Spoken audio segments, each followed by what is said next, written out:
ঘটনাস্থল থেকে আমাদের সাথে যুক্ত হচ্ছেন পুড়ে যাওয়া দোকানটির সাবেক কর্মচারী মোহাম্মদ ফয়সাল। ফয়সাল, আমাদের জানাবেন যারা দগ্ধ হয়েছেন তাদের কি অবস্থা এবং সর্বশেষ পরিস্থিতি নিয়ে আমাদের বিস্তারিত বলবেন। আসসালামু আলাইকুম, আমি মোহাম্মদ ফয়সাল। তো যারা আহত শুধুমাত্র একজন, ওনাকে এখন হাসপাতালে ভর্তি করা হয়েছে। আর যারা 6 জন মারা গেছে, মরদেহ এখনো উদ্ধার করা হয়নি। তাদের মরদেহের কোনো চিহ্ন নাই। তার মানে তারা আর কিছু নাই দুনিয়াতে, এরকম কিছু চিহ্ন রাখে নাই। তো এখনো উদ্ধার হয় নাই। হাড়গোড়ও দেখি নাই।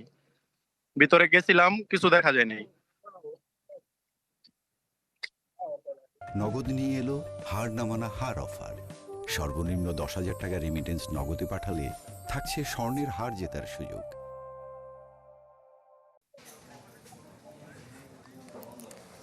ফয়সাল, সেখানকার যে দোকানে প্রায় ঘুমায় এবং এই ঘটনাগুলো ঘটে, সেখানে আসলে দোকানে ঘুমানোর কি কোনো বৈধতা আছে কিনা?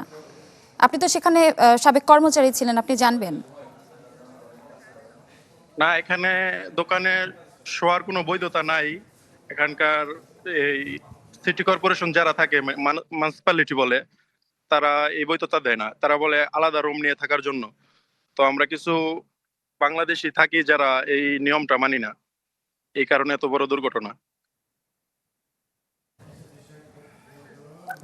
ফয়সাল, ধন্যবাদ আপনাকে।